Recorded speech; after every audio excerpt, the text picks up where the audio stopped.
வணக்கம் நண்பர்களே. நம்மளோட தளபதி விஜய் அவர்கள் அரசியலுக்கு வர்றதால அவர் முழுக்க முழுக்க மக்கள் பணி செய்ய போறார், அதனால சினிமா விட்டு விலகிறேன்னு சொல்லிட்டு ஒரு நல்ல மனசோட தளபதி விஜய் சொல்லியிருக்கிறதால அவருடைய தற்போதைய கோட் படம் கிட்டத்தட்ட இறுதிக்கட்ட படப்பிடிப்புக்கு வந்துருச்சு. இதுக்கப்புறம் அவர் எந்த படம் நடிக்க போறாரு, யார் கூட நடிக்க போறாரு, எவ்வளவு பட்ஜெட்ல நடிக்க போறாரு அப்படிங்கறத இன்னைக்கு நம்ம சேனல்ல பார்க்க போறோம்.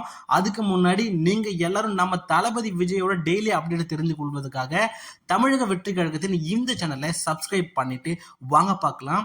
தளபதி விஜய் அவருடைய லாஸ்ட் படத்தை அந்த இயக்குனர் இயக்குவாரு, இவர் இயக்குவாருன்னு சொல்லிட்டு நிறைய பேர் போட்டி போட்டிருந்தாங்க.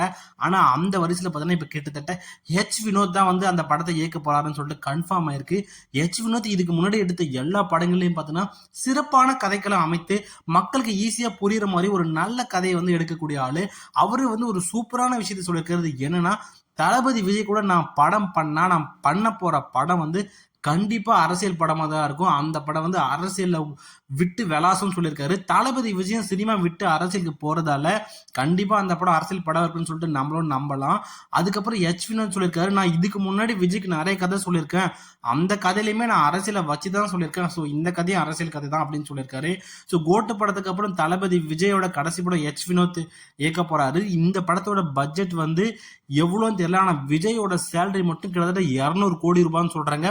படத்தோட டைட்டிலே இன்னும் அனௌன்ஸ் பண்ணல, அதுக்குள்ள வியாபாரம் அந்த படத்துக்கு ஸ்டார்ட் ஆக ஆரம்பிச்சு. ஏன்னா தளபதி விஜயோட கடைசி படங்கிறதால. ஸோ இது போன்ற மேலும் பல சுவாரஸ்யமான தகவல்களை தெரிந்து கொள்ள தமிழக வெற்றி கழகத்தின் இந்த சேனலை சப்ஸ்கிரைப் பண்ணிக்கோங்க.